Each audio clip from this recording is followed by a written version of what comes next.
Jesus, é Cristo. São os princípios da palavra.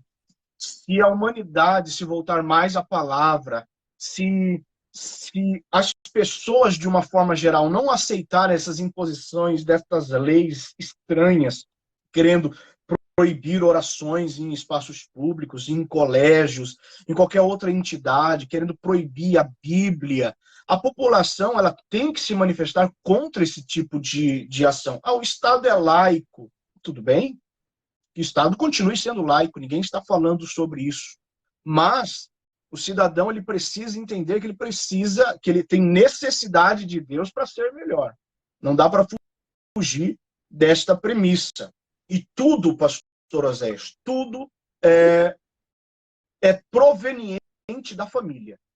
Então, se a família for bem estruturada emocionalmente, psicologicamente, espiritualmente, desta família, não surgirão homens violentos, não surgirão agressores, não surgirão pessoas que agora está quase na moda, né, que vão surtar, que vão ser agressivas ao extremo e vão usar do subterfúgio da lei e dizer que estavam no estado psicológico doentio. Então, ok, pastor. Pastor, o cerne é a família. O cerne é a família. E o que nós vimos é o seguinte: nós entendemos que a família é o principal. Mas o que a gente acha estranho, que a gente observa que tem uma inversão de valores, é o seguinte: a tarefa da igreja é justamente levar uma estrutura espiritual, emocional e psicológica para as pessoas para manterem essa família. Por exemplo, o feminicídio, a gente sabe que isso é o resultado de algumas pessoas que perdem o controle emocional, né? Tu vai observar um grande número alto de feminicídios que nós temos no Brasil hoje, ele vem sendo alimentado pelo alcoolismo, né? Pelos vícios, vem sendo alimentado também pela depressão, porque a depressão desestabiliza psicologicamente, emocionalmente. E o que eu acho estranho é o seguinte: se a Bíblia fala, instrui sobre isso, gerando fé, porque a Bíblia diz que a fé vem pelo ouvir e ouvir a palavra, né?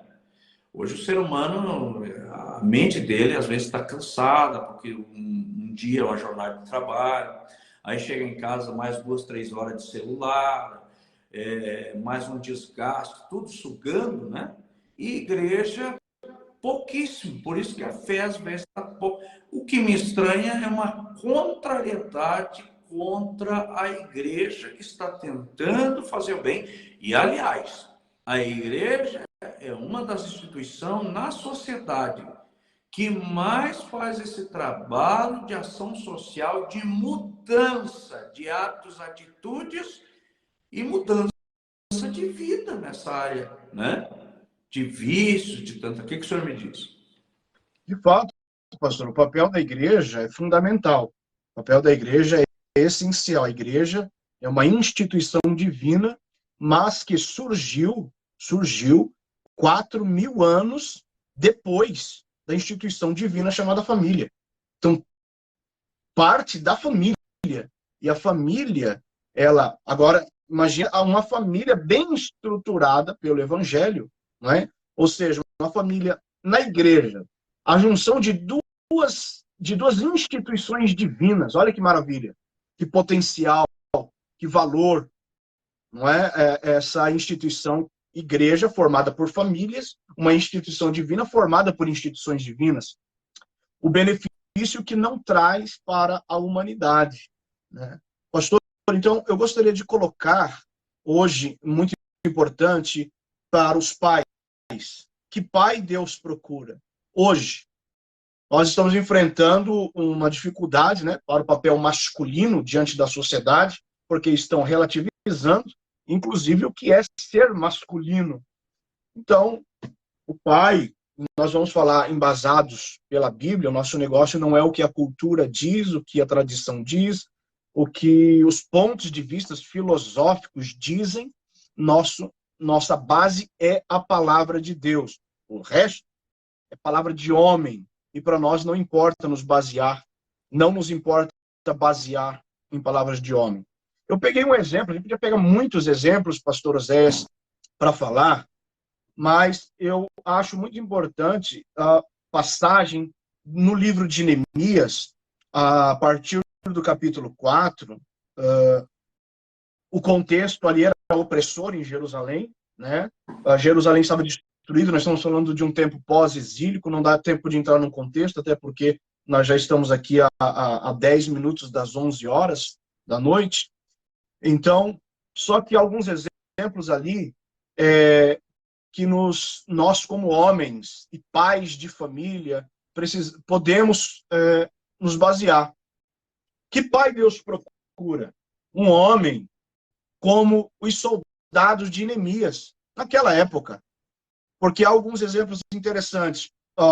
Capítulo 4, versículos 17 e 18, diz que os que edificaram um muro, os que traziam as cargas, os que carregavam, cada um com uma mão fazia a obra, e na outra tinha as armas. E os edificadores, cada um trazia a sua espada cingida aos lombos, e edificavam, e o que tocava a trombeta estava junto comigo. Então, a estratégia do inimigo contra os lares, por quê? O que eles estavam edificando aqui? Suas próprias casas, seus lares, sua cidade, não é? É onde eles iam habitar. Então, a primeira estratégia do inimigo contra os lares, segundo o capítulo 2, versículo 10, era impedir o início da edificação. Então, o inimigo vai tentar impedir nós edificarmos o nosso lar. De todas as formas. Capítulo 2, versículo 10 diz o que, ouvindo Sambalate e Tobias, lhes desagradou com grande desagrado que alguém viesse, olha só, a procurar o bem dos filhos de Israel. Então, todas as vezes que nós, como pais, vamos procurar o bem dos nossos filhos, alguém vai se desagradar. Há um inimigo que vai se desagradar todas as vezes que nós procurarmos o bem dos nossos filhos. E nós sabemos que bem está na palavra de Deus. Bem está nos caminhos do Senhor. Bem não está neste mundo. Bem não está nos princípios das nações. Bem não está no paganismo. Bem está no princípio bíblico. E todas as vezes que nós procurarmos levar os nossos filhos para o bem, há um inimigo que vai se levantar. Então, esse é a primeira estratégia, impedir o início da edificação. Então, se ele se frustrar nessa primeira estratégia, se o inimigo não conseguir impedir o início, se nós conseguirmos realmente levar os nossos filhos para o bem, o inimigo não vai desistir, porque a Bíblia diz que ele é tentador. Então, ele vai tentar de novo. Qual é a segunda estratégia? Se ele não impedir o início, ele vai tentar desanimar os corações no meio do processo. Não consegue no início, ele vai vir no meio do processo e vai tentar desanimar os corações. Capítulo 4, versículo 1 ao 3, diz assim, isso no livro de Neemias. E sucedeu que, ouvindo Sambalate, que edificávamos o muro, ardeu em ira, e se indignou muito, e escarneceu dos judeus.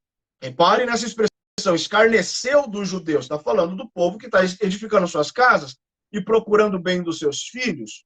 Né? Então, a estratégia é desanimar os corações. De que forma? E falou na presença de seus irmãos e do exército de Samaria e disse, que fazem esses fracos judeus? Olha só, palavras que desanimam. Que fazem esses fracos judeus? Permite-se lhes dar isso, sacrificarão, acabarão num só dia, vivificarão dos montões do pó, as pedras que foram queimadas. E, então, semeando dúvida, né, nos corações. Estava com ele Tobias, o amonita, e disse, ainda que edifiquem, vindo uma raposa, derrubará facilmente o seu muro de pedra. Ou seja, virão palavras contrárias, adversidades, colocação de dúvidas nos corações, para que aqueles que estão tentando fazer o bem para os seus filhos deixem de fazer. Então, críticas da sociedade, opressão de leis, o governo em cima, opiniões contrárias, virão para tentar nos desanimar e dizer, olha, não adianta, não, são jovens, vamos deixar eles, no tempo deles, eles vão para a igreja, não adianta obrigar a ir para a igreja. Esse tipo de argumento para tentar desanimar os nossos corações. Em terceiro lugar, a terceira estratégia, primeiro, tentar impedir o início da edificação. Se não conseguir, vão tentar desanimar no meio do processo. Em terceiro lugar, o inimigo vai tentar, estou falando aos pais, estou falando aos homens da casa, vai tentar tirar o foco da segurança. Pais que não estão mais com foco na segurança de suas casas, de suas famílias. Capítulo 4, versículos 7 e 8 diz: E sucedeu que, ouvindo Sambalate e Tobias e os arábios, os amonitas, as doditas, que tanto ia crescendo a reparação dos muros de Jerusalém, que já as roturas se começavam a tapar, iraram-se sobremodo e ligaram-se entre si todos para atacar Jerusalém e para os desviarem do seu intento. Então, o que vai acontecer aqui, pastor Oséias? Desviar do seu intento, tirar o foco da segurança. O pastor estava dizendo, as pessoas chegam em casa e tem tanta dificuldade agora para sentar, para conversar com o filho, para orar com a filha, para sentar em volta da mesa. Dá para ficar 2 ou 3 horas passando vídeo no celular, videozinho, né? Mas não tem um tempo de qualidade. Sabe por quê? Porque está acontecendo um fenômeno chamado vício em distrações. O ser humano não está conseguindo mais se concentrar, ter o foco. Hoje, pastor Oséias, para a gente pregar 30 minutos na igreja, a gente tem que passar slide, a gente tem que contar algo engraçado, a gente tem que fazer algum intervalo no meio da mensagem, a gente tem que falar para a igreja, dizer alguma coisa, tudo isso para que eles continuem com atenção a nós durante 30 minutos. Na igreja, nas igrejas da Idade Média, se lia sermões por 1 hora, sermão lido, e o povo se concentrava só em ouvir. Hoje, está todo mundo distraído e não consegue mais parar para concentrar. Então, o inimigo vai tentar nos viciar em distrações para nós perdermos o foco na segurança da nossa casa, da nossa família. Onde está o nosso filho, com quem ele anda, com quem a nossa filha está falando na internet, quais são as amizades na escola, na faculdade, qual é a rotina, que trajeto que eles fazem, o que eles estão lendo. Então, tudo isso nós precisamos focar. Isso é papel de pai, isso é o papel do provedor e do protetor da casa. Isto é papel bíblico para o homem. Em quarto lugar, papel, que tipo de pai Deus procura, né? Estou falando aqui o que nós precisamos fazer e como o inimigo trabalha. Em quarto lugar, então, se ele não conseguir tirar o foco do pai de família para a segurança, ele vai tentar se infiltrar, olha a estratégia, para tentar destruir de dentro para fora. Não conseguiu impedir o início da edificação. Não conseguiu desanimar no meio do processo. Não conseguiu distrair o pai da família que está vigiando a casa. Ele vai tentar se infiltrar na casa para destruir de dentro para fora. Capítulo 4, versículo 11 diz: Disseram, porém, os nossos inimigos. Olha o que os nossos inimigos estão dizendo ainda hoje, pastor Oséias. Nada saberão disso, nem verão, até que entremos no meio deles e os matemos. Assim faremos cessar a obra. Veja bem, entremos no meio deles e os matemos. Então foi somente após dessa estratégia que Neemias, então, convocou os chefes da família para se posicionarem na guerra pelas suas casas. Capítulo 4, versículo 13 e 14, ele colocou, pastor, então também os chefes de família agora com soldados, todos agora, cada um vigiando a sua própria casa. Versículo 14 diz: Não os temais, lembrai-vos do Senhor, grande e terrível, e pelejai, olha só, pelos vossos irmãos, pelos vossos filhos, pelas vossas mulheres, pelas vossas casas. E o versículo 17 diz: de forma que cada um tinha uma ferramenta e uma arma. Então, Deus chama, pastor, nós como pais, para nos colocarmos como protetores da nossa casa e vigiar. porque o inimigo vai tentar se infiltrar. E como é que o adversário está se infiltrando nas casas hoje? Por quê? O pai e a mãe podem impedir um amiguinho, um coleguinha do nosso filho, né, da filha, de vir em casa. Mas hoje a internet, pastor, é a forma que o inimigo está entrando nas casas e destruindo de dentro para fora. Filhos e filhas que estão perdidos na internet, viciados agora, né? Como eu compartilhei no grupo da igreja, falando com alguns irmãos aqui, algo que já na pandemia estava em alta, que é o vício em frequências sonoras. Tem agora frequências sonoras que estão fazendo o mesmo efeito de drogas no cérebro. Jovens entrando em sites, comprando frequências sonoras, e eles ficam transtornados como se estivessem viciados em drogas. Não precisa mais comprar nenhum tipo de droga. Através de um fone de ouvido, os jovens estão ficando transtornados mentalmente e viciados. E tem outros tipos de sites de violência. Nós estamos vendo, acompanhando essa tragédia que teve em Blumenau, vimos que isso aí também é fruto de jogo, game. Agora eu fico pensando, um adulto de 25 anos em game. Onde é que nós vamos parar? Um adulto de 25 anos tinha que estar terminando uma faculdade, tinha que estar formando uma família, tinha que estar preocupado com uma profissão, com o seu futuro. Adultos perdidos em games, sabe, pastor? É muito complicado. É só que 4 horas em cima daquilo ali, né? 4, 5 horas em cima daquilo ali. Criança, pastor, tem histórico de jovens, de adolescentes, de adultos que passam 24, 48 horas online jogando. Eu já comentei de história de mãe procurar psiquiatra porque o filho não come, não bebe água, defeca e urina na roupa para não parar de jogar. Meu Deus, já pensou? Então é o inimigo, pastor, entrando na casa e destruindo de dentro para fora. E é papel do pai ser o protetor. É papel do pai estar... questão de privacidade. Não dê privacidade para o seu filho se ele está sendo ameaçado de morte.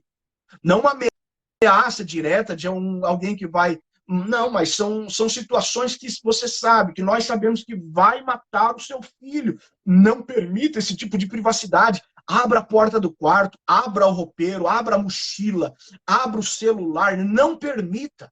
Seja o protetor do filho, seja o protetor da filha. E Deus dá ferramenta e Deus dá arma para isso. É possível. Então, por exemplo, eu coloquei aqui a questão de interpretação, né? Eu alegorizei as ferramentas que Deus nos dá para nós cuidarmos da nossa casa. Ferramentas. Deus dá profissão, Deus dá entretenimento, Deus dá lazer, Deus dá período de férias, Deus dá aquisição de bens. Nós conseguimos proteger a nossa casa com as ferramentas, mas Deus também dá armas. Nós temos oração, nós temos Bíblia, nós temos jejum, nós temos o nosso ministério, nós temos missões. São armas. Então, com ferramentas e com armas, nós conseguimos proteger o nosso lar e não podemos perder o foco na proteção da nossa casa. O inimigo vai tentar nos distrair. Pastor Oséias, o inimigo vai tentar distrair o senhor, vai tentar me distrair, nos ocupando com tudo, inclusive com o ministério, inclusive com a igreja, para nós não termos tempo para a nossa esposa, para nós não termos tempo para os nossos filhos. Ele vai usar inclusive dessas estratégias. Então, é muito perigoso nós nos esquecermos que nós temos um papel fundamental, e a Bíblia diz assim, o homem fiel, quem o achará? Provérbios 26, né? 20, versículo 6. 101, 6 de Salmos diz, os meus olhos procurarão os fiéis da terra. Deus está procurando pessoas fiéis. Aqui, fiel é no sentido de fidelidade. Então, nós, como pais, que tipo de pai Deus está procurando? O pai que cumpre o seu papel segundo os princípios bíblicos. Provérbios 28, 20 diz, o homem fiel será coberto de bênçãos. O que é ser fiel? É obedecer. É eu cumprir o papel que Deus me deu. A partir do instante em que eu gerei um filho, eu tenho um compromisso diante de Deus de ser pai desta criança. E se eu obedecer estabelecer os princípios bíblicos nesse papel que eu tenho para cumprir, eu estarei sendo fiel. E Deus, então, portanto, vai me cobrir de bênçãos. Esse é o papel do pai, pastor Oséias. Pastor Odair, vamos fazer uma revisão de tudo que nós já aprendemos. Eu aprendi, não é? Que essa questão do homem que Deus procura, protetor. Quando a gente fala em proteção, a gente já pensa, né? Proteger a família, trancar as portas, proteger a família. Mas essa questão ideológica. Eu estava essa semana lendo aqui, estudando com a irmã. Eu tenho uma menina que tem 16 anos. E eu estava estudando o que ela está estudando. Minha gente, eu fico apavorado como o pessoal descaradamente são tendenciosos, inclusive usando as matérias curriculares do colégio, mas não esclarecendo bem. Né? É verdade. Vamos ir ao assunto como, por exemplo, né? O assunto da geração, aquelas teorias, tantas teorias que se tem, estou dando um exemplo apenas, né? Verdade. Sobre a criação do mundo, evolucionismo, criacionismo. Então, a gente vê a tendência de não passar a iluminação para os alunos realmente de teorias, porque a comprovação vem pela ciência. E o triunfo da ciência é o experimento e a comprovação, 100%. Né?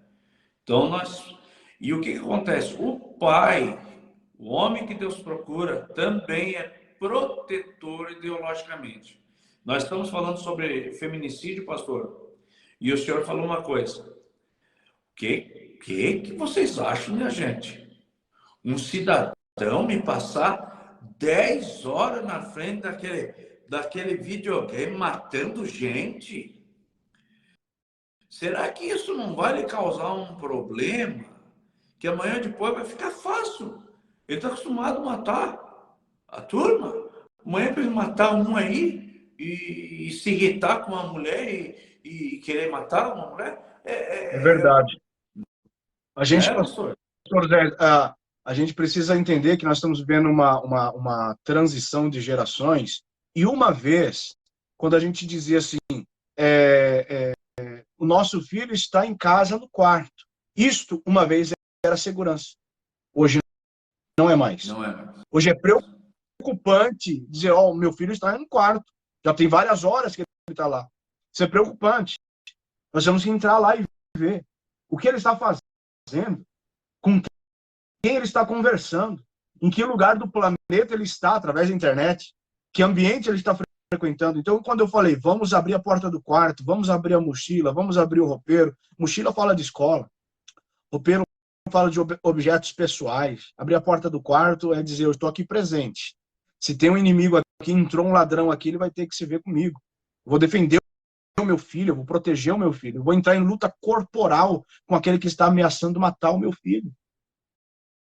É isso que nós temos que fazer. Eu tenho também essa prática, pastor Oséias, aqui a gente conversa, a gente pega os livros de história, a história contada no colégio, a gente sabe que é uma história contada só por um viés. Não é? O livro da história brasileira, por exemplo, ela é contada de uma forma enviesada, não é a história verdadeira. E toda a matéria, toda a disciplina vai vir com um viés ideológico. E nós precisamos tomar cuidado.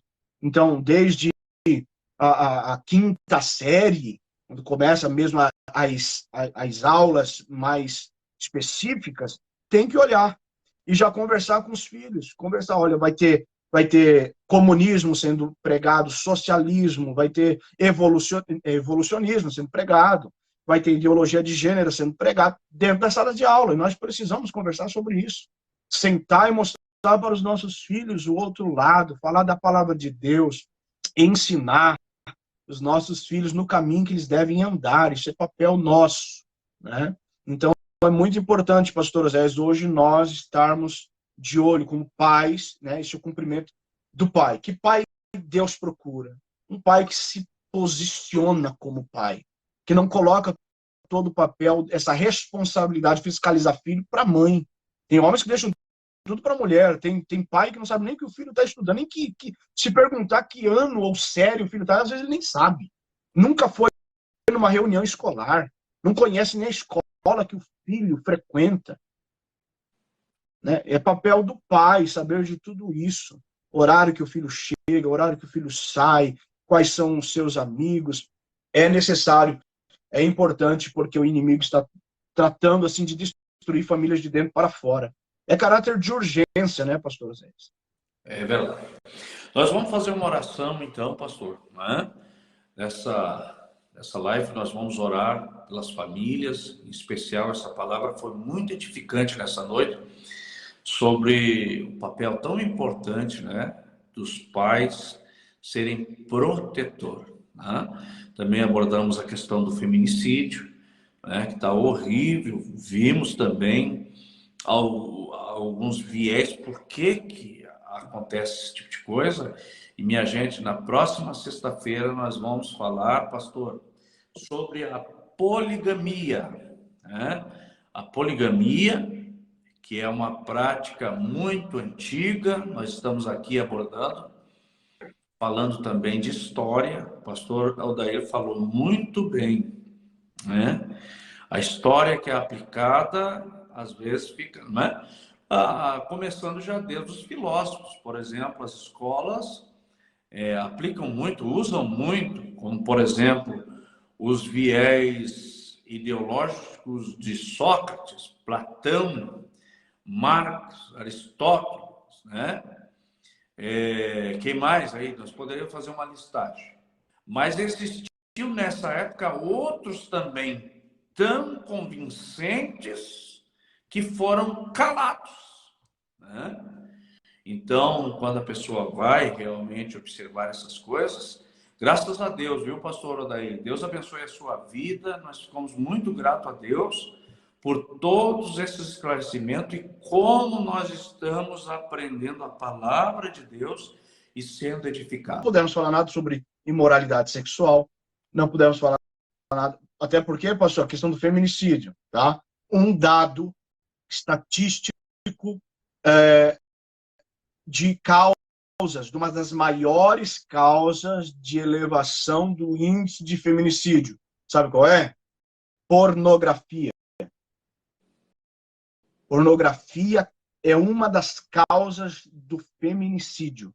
E nós temos que tomar cuidado, porque a pornografia está em todos os lugares, à luz do dia, e ninguém faz nada para combater. Pelo contrário, né? Pelo contrário. Coragem também para falar sobre esse assunto, né?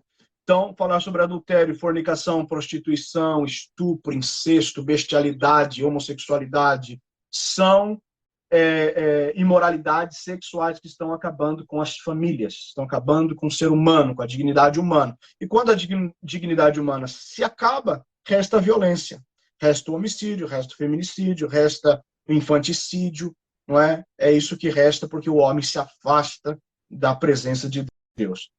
A palavra de Deus é lâmpada para os nossos pés e luz para os nossos caminhos. A palavra do Senhor não deixa ninguém enganado.